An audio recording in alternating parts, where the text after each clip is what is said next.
A continuación, mis compañeros Jafet Sánchez, Soy Gómez y mi persona Danalemis Vega les estaremos presentando la noticia de las impactantes cifras que deja el desperdicio de comida en el mundo y sus efectos, de la cadena de televisión BBC News.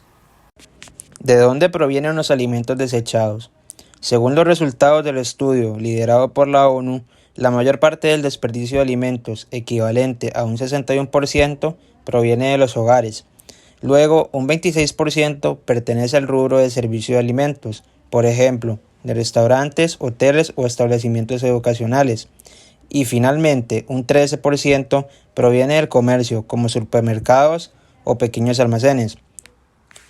Con información del desperdicio de alimentos de 54 países, los investigadores llegaron a una de las conclusiones más llamativas de su estudio. Los niveles de residuos a nivel doméstico son similares en los países de altos ingresos, medianos, altos y medianos bajos. ¿Qué pasa en Latinoamérica? La mayoría de los países latinoamericanos no tiene información robusta acerca del desperdicio de alimentos. Esto es un problema, pues sin datos es imposible dimensionar el tema.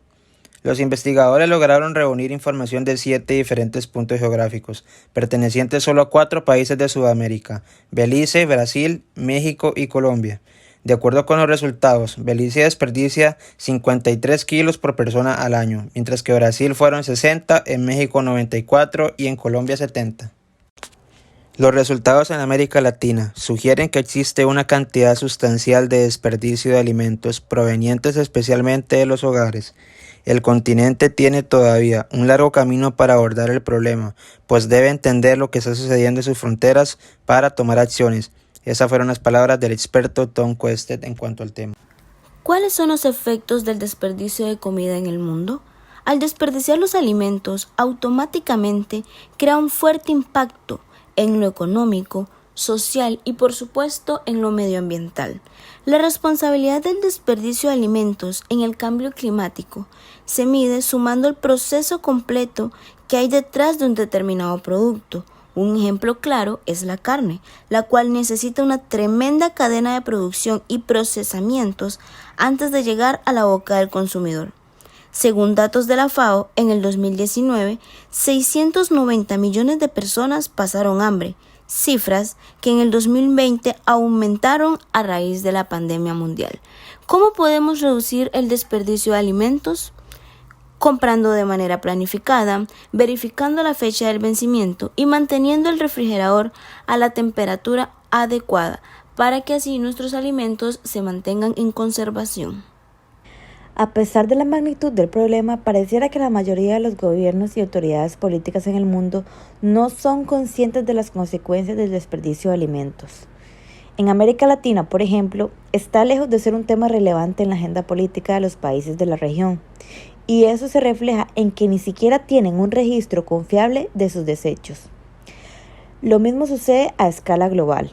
Según el Índice de Desperdicio de Alimentos del 2021, ninguna de las contribuciones nacionales suscritas en el Acuerdo de París menciona el tema. Es de suma importancia destacar que un 13% de los alimentos desechados en el mundo provienen del comercio, como supermercados o pequeños almacenes específicamente. Por eso, el Programa de la ONU del Medio Ambiente decidió lanzar un objetivo. Para el 2030 se debe reducir a la mitad el desperdicio mundial de alimentos per cápita. Si bien el comercio como tal no es en su totalidad el principal ejecutor del daño, sí ocupa un significativo porcentaje en este.